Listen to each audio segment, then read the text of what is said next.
are the biggest rage baiters in Cartoon Network history. Maybe not Cartoon Network, but just in cartoon history. This I find interesting. Why? Because I grew up watching hella cartoons.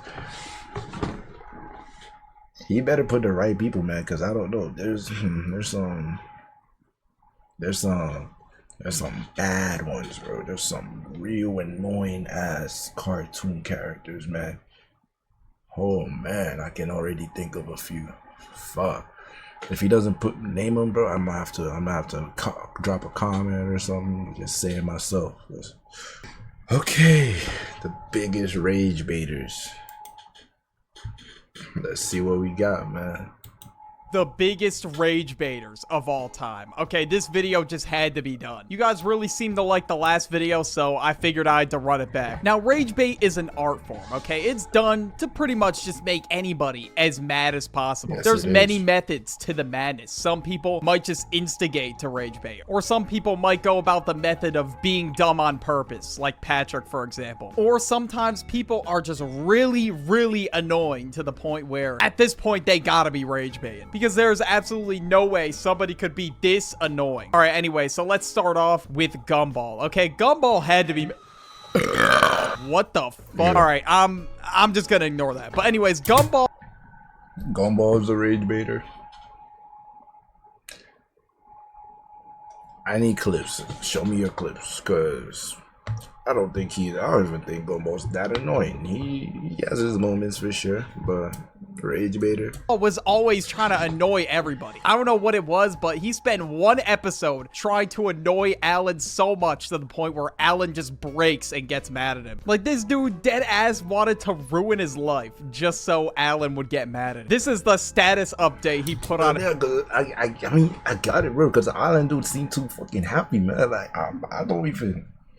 Obviously, there's nothing wrong with being happy and shit, but the Alan dude, it was like the kind of happiness where it's like, yo, you low-key fake, bro. You're fake. You're an NPC. You're a bot.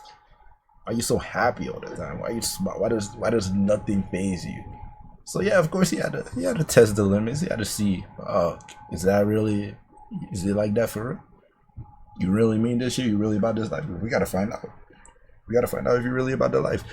And I can't remember exactly if that really how it went down, but if he popped himself, then yeah, man. He wasn't about that life. It was a fake. It was an act. Gobble caught him. I don't think that's rage baiting, bro. Well, okay. Are rage baiters annoying characters? Is that how we're ranking it? Like, the rage baiters are the super annoying characters? I don't know if that's how I would. I don't know if that's how I would look at it personally. Rage baiters. Okay, yeah, I think that's how I want to look at it. It's just more interesting that way. Not like it's a character that's like just purposely poking at other characters. Someone that you just watch and you yourself as a viewer are physically getting pissed off. That's how I would counter rage baiting, and I think that's how he's going about it too. As Elmore Plus. God damn, bro, what the hell did Alan do to deserve that? And every single time Gumball did something to him in this episode, it just looked like Alan was about to just start crashing out, and honestly, it's a very understandable crash out. And every time he was about to, he just hit this weird-ass face. I don't know what the hell this is, but to show that he was unfazed by what Gumball did. Face, now that he ruined his social life, he wanted to ruin his relationship. He put Darwin's face on a balloon and just had Darwin just kiss everything, even a goddamn toilet. And I don't know how Alan held back from crashing out here. I would have started throwing haymakers, bro. It would have been over. And the amount of times that Gumball got mad at Alan, at this point, Gumball is the one being rage baited for trying to rage bait. Okay, I don't know if that made any sense. And he already went too far right at the beginning, and then he asked Darwin, oh, am I going too far? After he shows a DVD to Alan of his parents getting turned into balloon animals because he sold them to some clown on the street or something. And at the end of the episode, Alan pretends to fall for Gumball's rage bait, and Gumball walks away thinking that he finally was able to rage bait Alan. And I mean, it really was 1 out of 10 rage bait. All he did was just wipe his feet across the floor so they would squeak on the floor. You know, that wasn't really top tier rage bait, but the one time he did successfully rage bait somebody was his arch nemesis by the name of Rob. Okay, I guess he's going about it like, oh, the people that are able to rage bait other characters in the show, so they're actual rage baiters in the show. I guess that's a more accurate than if it was talking about what I was talking about. It'd be like the top most annoying characters, which is something I would like to see, honestly. But you know, this is cool too. But is Gumball really a D1 rage baiter? He did it for one episode. If I'm talking rage baiters, man, there's something that they got to be doing reoccurrently. Okay, let's see what he's... Now, Gumball forgot Rob even existed. He left Rob in the void. He didn't even know what Rob's name was in one episode, so that's why Rob hates him. And in the episode called The Nemesis... Ain't nobody know who Rob is anyways, bro. He was in the void. Like, that nigga was nobody. Like...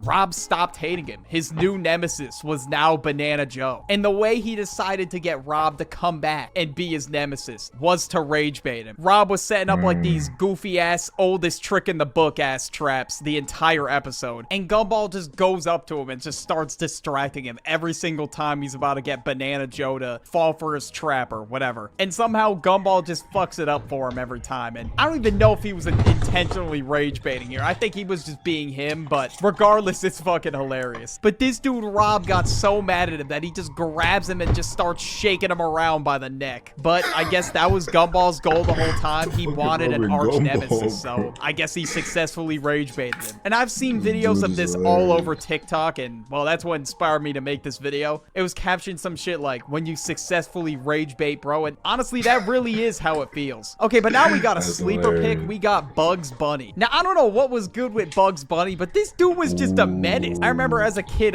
Bugs was a professional rage baiter, bro. He used to piss me off. He used to get me mad. This dude Bugs was no joke. He up there for sure. Let me fix my cam. I'm gonna charge my camera. This is about to die.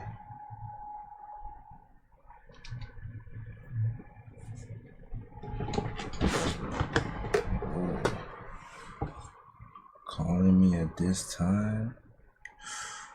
Calling me at this time.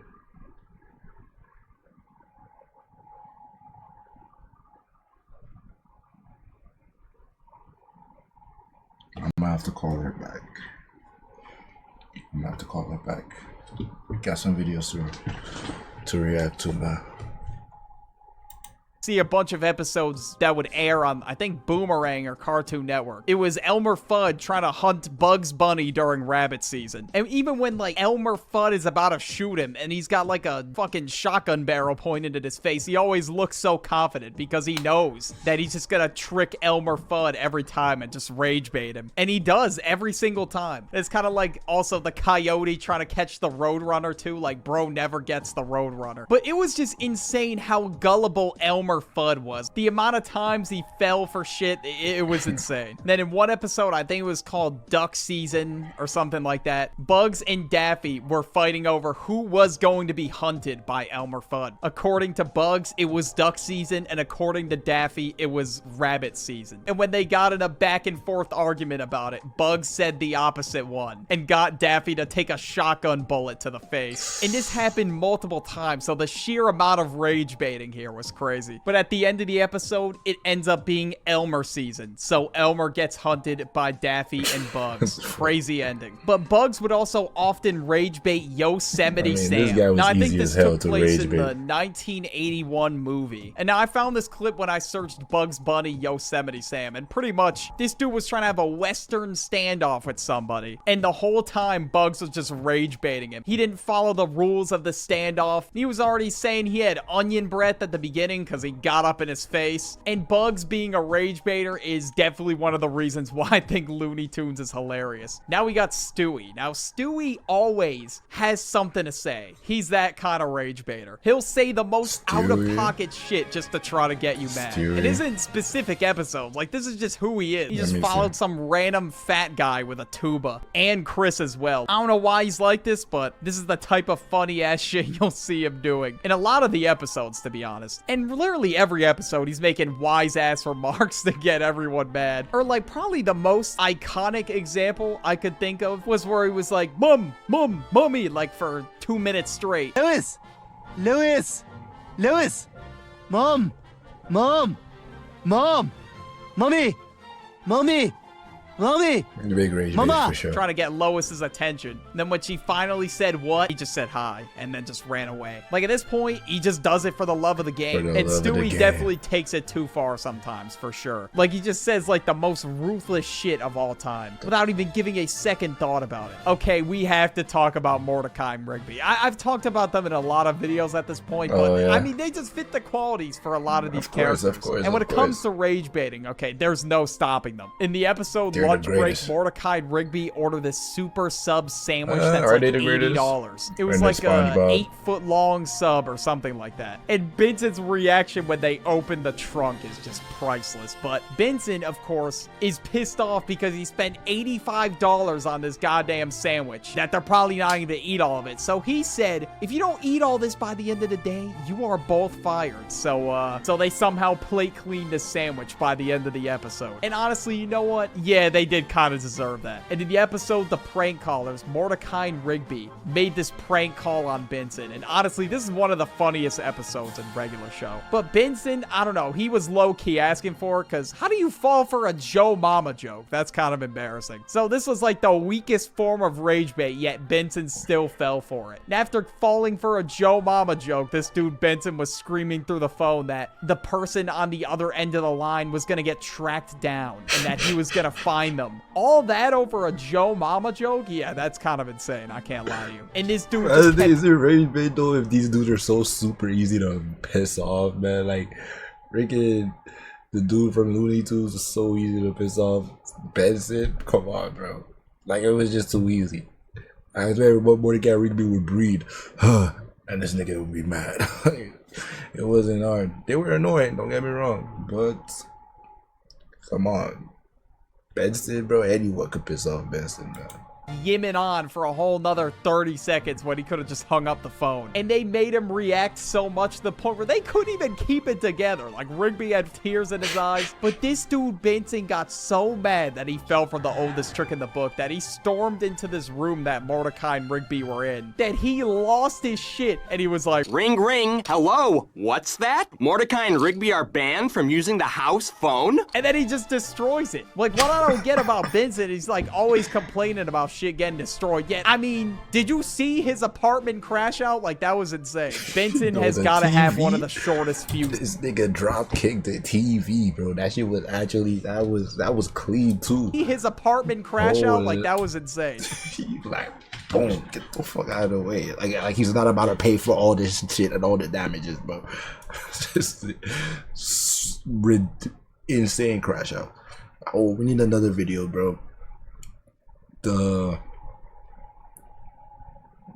biggest crash outs in cartoon history, bro. We need that. We need Benson that. has got to have one of the shortest fuses I'm gonna have to start I've ever making seen. these videos. And Benson was on that same caliber of David Ortiz just smashing the phone in the dugout. And Benson is also responsible for a bunch of shit getting destroyed around the park. Like, this dude is responsible for, like, smashing so many things. It's unreal. Okay, that sounds a little crazy out of context. All right, moving on. But sometimes Mordecai and Rigby rage bait each other. All right, maybe sometimes they get a little bit bored of rage baiting Benson. He has a very short fuse, so obviously he's gonna fall for the rage bait. But sometimes Mordecai will rage bait Rigby. In the episode Death Punchies, Mordecai decides that he's gonna be player one. Rigby wants to be player one in the game, and Mordecai knows he'll beat Rigby in Punchies. So he says, let's play Punchies for it. On purpose, knowing that he's gonna win. And then when he does, Rigby gets mad at him, and he's like, oh, it's not fair, whatever. Because obviously Rigby was not beating anybody in Punchies. Skip sent him to the ER one time. And he did permanent damage to one of his cheeks, so they call his ass the one cheek wonder. Then Mordecai brought that back up and yeah, started using it as rage bait, of course. Then Rigby throws this phone book at a closet door, then it opens to a page, and it gives him a number to a Death Kwon Do place where he wants to learn the punch of death. Bro, so that's he how can this finally episode started, beat everybody in Punchies. And then eventually he does. He starts throwing haymakers with anything, anybody at the park. Doesn't matter. matter to him what it is. And he gets extremely carried away to the point where he destroys the entire park. Mordecai learned defensive moves, came back, and fought Rigby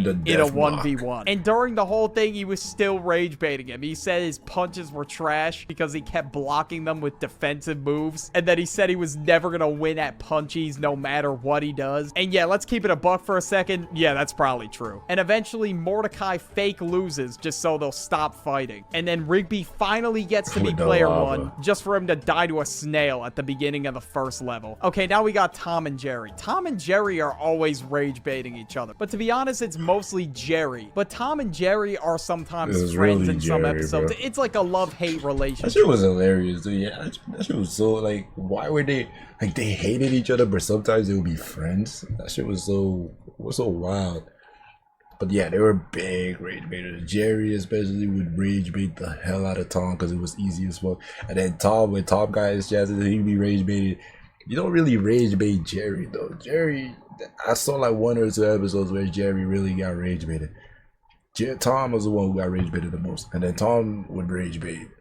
I forgot the bulldog's name, but yeah, Tom would rage bait the bulldog a lot because he locked up and shit. Man, big rage baiters, both of them actually. Now, when I was watching this as a kid, obviously I thought Tom was the villain. Oh, Jerry's got to get away from the mean cat or whatever. But to be honest with you, this dude Jerry was a menace. The real like menace, now I'm looking back at the show. If you really realize it, bro, Jerry was the real menace. Tom was a menace too, but Jerry was the villain for sure. Jerry instigated everything, bro. He was just having fun in the house.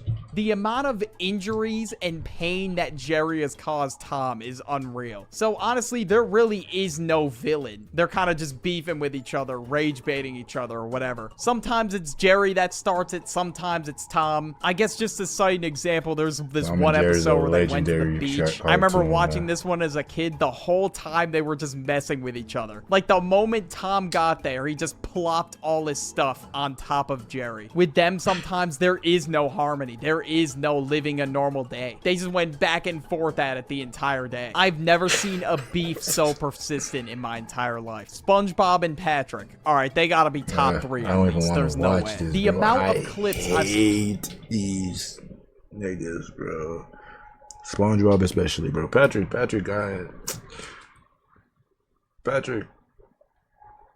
I'm cool off of Patrick. I don't know. Patrick just cool. He dumb and he cool. He doing his thing, man, under his rock. I ain't tripping on Patrick. SpongeBob. Let's fuck that nigga for life. Hate you in my life, boy. You are a dickhead. I don't even know why I hate you so much, man. Your voice, your laugh, the way you walk. I hate the way that you talk. I hate the way you walk. I hate the way you dress, man. I hate this nigga, man. I hate everything about it. Bro, I could not watch SpongeBob. There was a point in time where anytime SpongeBob came on, bro, I'm out of the house. I'm out of the room. Switch the channel immediately. Like, you got me messed up. I can't watch SpongeBob. I can't. Till date, I can't watch that shit. Dude is annoying as fuck. Even like Squidward again was an easy character to rage bait, but that nigga wasn't even rage baited Squidward, bro. He rage baited me. He rage baited me. Oh my god. Seen floating around IG Reels or TikTok of SpongeBob and Patrick rage baiting Squidward is unreal. Or just Patrick being so dumb to the point where it's gotta be on purpose. There's no way. Like at this point, he's gotta be purposely pissing them off. In the episode Mermaid Man and Barnacle Boy 3, this dude SpongeBob was teaching Man Ray how to be good. Like he signed his ass up for goodness school. I don't know. In the first lesson, SpongeBob had Patrick drop his wallet and had Man Ray go through a what-if scenario. So he gives Patrick the wallet back. He was like, "Excuse me, sir, did you drop your wallet?" And Patrick just kept denying it. This dude showed him the ID and all. And he even said, yes, that is his ID. But it's not his wallet. He's never seen it a day in his life. And then when Man Ray explained to him that the ID was in the wallet, it's his wallet. Bro. Even Patrick said that makes sense to him. But then he still denied that the wallet was his. Yeah, he's got to be rage baiting, bro. There's no way. There's no one home up there. Like, I don't know what's going on. That's how you turned him back into a villain, bro. You got me fucked up. That's crazy.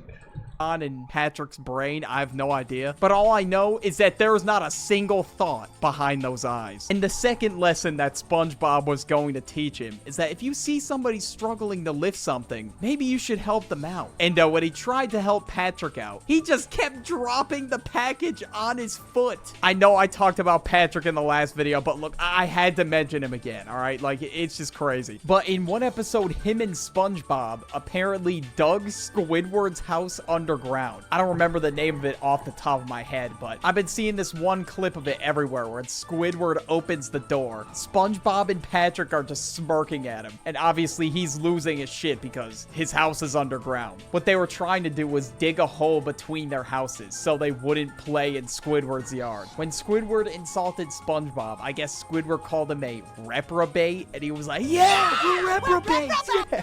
Like, what the fuck? And then most importantly, this dude Patrick said, no need to thank us.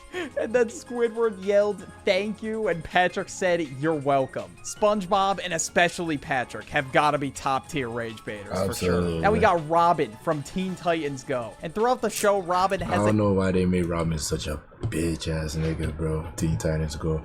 Man, I guess it was cool for the comedy, but bro, like, everyone knows, man, Robin's supposed to be the cool one, bro. Robin's supposed to be the hard ass dude, bro.